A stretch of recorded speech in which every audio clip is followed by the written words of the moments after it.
So, hello mga kamangyan. Ayan, kalmado muna tayo ha. Kayo ay kumalmadiyan na talagang kayo makukurot ko na. Pero ayun, ang dami mga naga-message kahapon. Pero, may shoot kasi kami. Diga napuyat nga nung gabi. Diga ang dami mga nangyari. Tapos, may shoot. Tapos, nakauwi kami kahapon. Alas 12 na ng madaling araw. So, hindi na para pa mag-post or mag-live. Kasi nga talaga namang mangingisay na ako sa sobrang puyat. And ayun, may event pa kami mamaya. So, parang wala na talagang time. Maglabing-labing sasa. So, mix ito ha. May pagkakamangyan, may pagka-Mercedes. So, depende. Pag medyo wait lang, talagang medyo nag-high blood siya. Si Mercedes yon. Pag medyo kalmado, si kamangyan lang yon na ang gusto ay mag-work sa buhay. So, unang-una, bakit nga ba ako napasok? Na para bang may gate. Pero alam niyo yan, sa ilang years, hindi man lang ako nasasali sa mga ganito. Kasi ayoko rin, wala naman akong mapapala. So, nag-post ako ng video. And ang hilig ko naman mag-post ng mga ganyan-ganyan. Tapos, si Tia kasi may mga pinost din na video. Tapos, nagpuntahan ng mga tao sa comment section ko doon na, hindi ka ba naku-curious sa ginagawa ng BFF mo? Ganyan-ganyan. So, nag-comment ako doon ng, alam ko lahat, kaya nga ako nag-stay. Tapos, may isa pa doon na nireplyan ako, pag nalaman nyo, baka mawindang kayo. Kasi parang ang mga comment nga ng mga tao feeling naman to may alam, ganito, ganyan. Lo. Tapos, nainis na siya doon. Ang feeling na niya ay talagang kinakalaban ko na siya. So, nag-chat siya sa akin ng talaga namang malala. So, ramdam ko na gigil siya nun. So, ayan, ito yung reply ko doon. Tabunan na natin yung kanya kasi baka mamaya biglang may pa-letter kasi dyan siya charis. Pero yun nga, kumbaga nagpakumbaba na kami dyan. Si Julius na ang pinag-reply ko niyan kasi nga ako ay hindi pwede. So, ito, pwede ko tong ipakita kasi sinabi niya na rin naman to sa live. So, parang pinang-asar pa niya sa akin na yung Miss All Natural. Wala, kailan pa naging pang-asar yun? Kaya sabi ko, ano pang ipapagawa mo para maging katanggap-tanggap? Pero hindi man ako against dun ha. Kasi ako kahit ako gusto ko din. Tapos sinuport ko din si Jules. Ganyan. Kumbaga, pag na-insecure ka, go. Ipabago mo. Pero kapag binago mo yung sarili mo dahil lang gusto mong maging katanggap-tanggap, yun yung medyo sablay na dun. Tapos yun, dun na siya nag-foul na sabi niya, magpapabawas ako ng dede para maging kasing liit ng dede mo dun sa video. Yung parang ganun. So parang, kung pwede tumagusto, gumaganon. So ayun, dun palang nanggigil na ako. And ako talaga ang last na nag-chat. Yan yun, kasi napalabas niya na siya daw ang last na nag-chat. So after nun, tumahimik na ako nung wala na siyang reply. Hindi na ako nag-chat, hindi ko na siya pinikon. Kumbaga kung ano lang yung hinihingi mong laban, yun lang ang ibibigay. Nakala mo suntukan.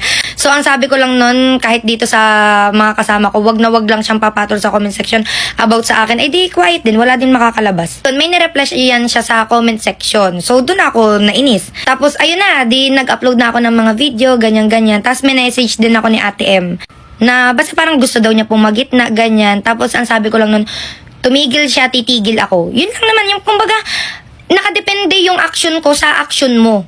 Never ako nagsimula ng away kahit dati pa. Pero mas napikon ako kasi nga inadamay na si Julius na pinakasalan lang daw ako kasi ganito ganyan. Kumbaga ininsulto din yung partner ko. Syempre talagang tayo bilang legal wife talagang hindi. Tapos ayan nga, awayan na, ganyan. Tapos nag-live na siya. Pero hindi ko yun napanood kasi nga inantok na rin talaga ako. Sa tunay, ayoko na talagang mag-video kasi nga wala namang kabitaw-bitaw ang mga inaaribat. Pero ayun na nga, para malinaw lang din sa isip ninyo. Una niyang binanggit doon ay about sa mga celebrity na nakakulab namin. Diyos ko, na para bang gusto niya ng iPhone. Kasi diga, kahapon nga in-announce yung pamimigay ng iPhone. So, baka gusto din ni Tia. So, ang chika kasi dyan, sa comment section, yun kasi yung ano sa kanya na, anong binatbat niya kay Kamangyan? Si Kamangyan, nakakulab niyan mga artista. Siya, wala. Kasi, hindi naman nakaka-inspire yung buhay niya. Yung mga ganon. So, napikon siguro na, okay, sige. Ito si Tia mo nagawa-gawa. Kakalabanin ko yung mga nakakulab mo. Kasi yun, malaki ang, yung daming followers. Kakalabanin ka ang mga fan. And wala akong sinabi na kahit ano, and ikaw tumigil ka sa mga pag-iimbento mo kasi pag ako ang nagsalita, talaga namang pati yung mga pas mo talaga namang lalabas. Ito hindi ko alam ba't may mga naniniwala pa. Kumbaga, ang sa akin, kung talagang may sinabi ako sa kanya, sa live pa lang for sure sasabihin niya na yon.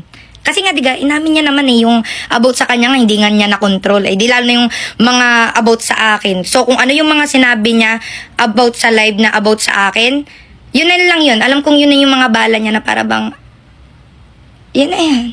Kaya nga natatawa din kami kasi unang-una pa lang kung may sinabi ako sa kanya about sa mga nakakulab namin before, dapat una pa lang yan na yung panakot niya. Kasi syempre parang, ay shit, titiklop din ako. Kasi nga, hala, oh my God, ang laking kalaban yun, kasiraan ko yun.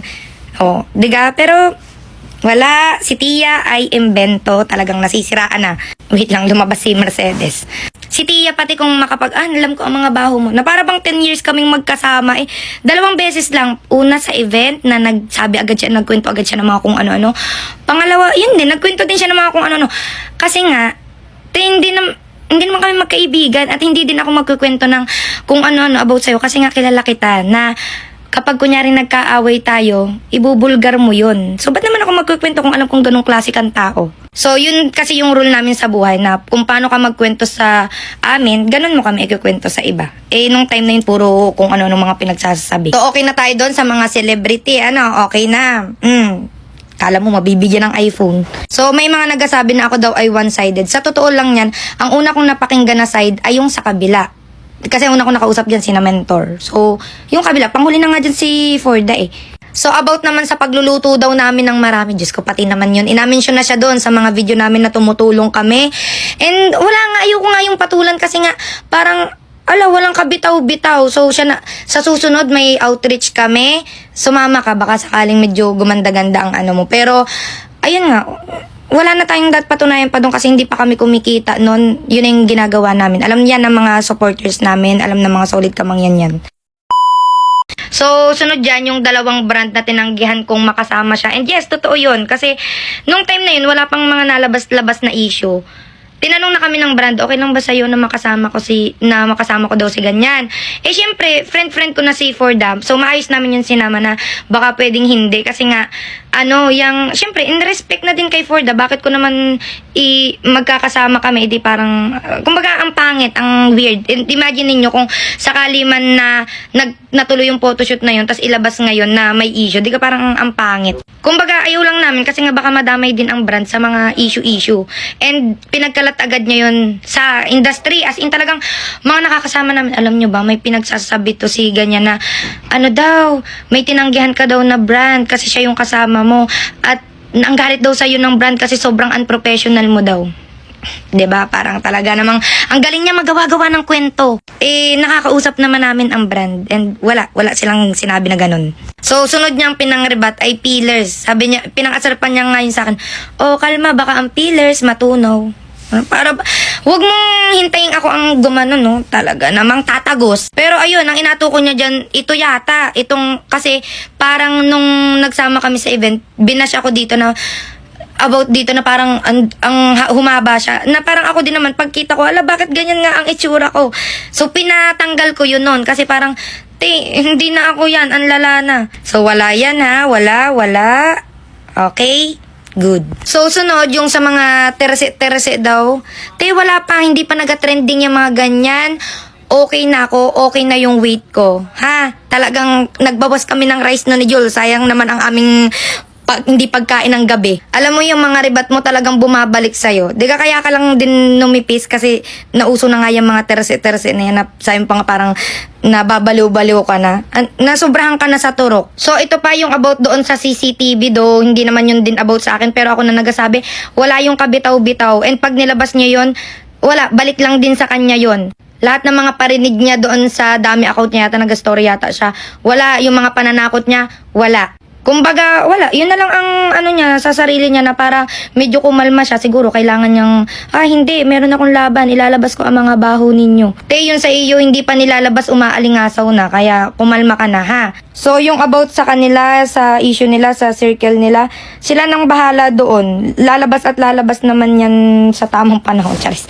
Pero, ayun nga, ang sa akin lang naman, hindi naman ako mahilig sa gulo. Pero, ayoko kasi nung talagang nang aapi. Magdudusa kami dito tapos ikaw nagpaparte-parte diyan. Hindi pwede. Pati yung parang, yung inapaikot yung mga viewers, hindi, ayaw namin ng ganun. Kumbaga, maglaro kayo pero sa maayos, sa malinis na paraan. So, yun lang, no to bullying. Yang wag tayong maging bully and wag din tayong magpapabully. And ito pa, please, wag mo na akong pikunin, wag mo na akong asarin.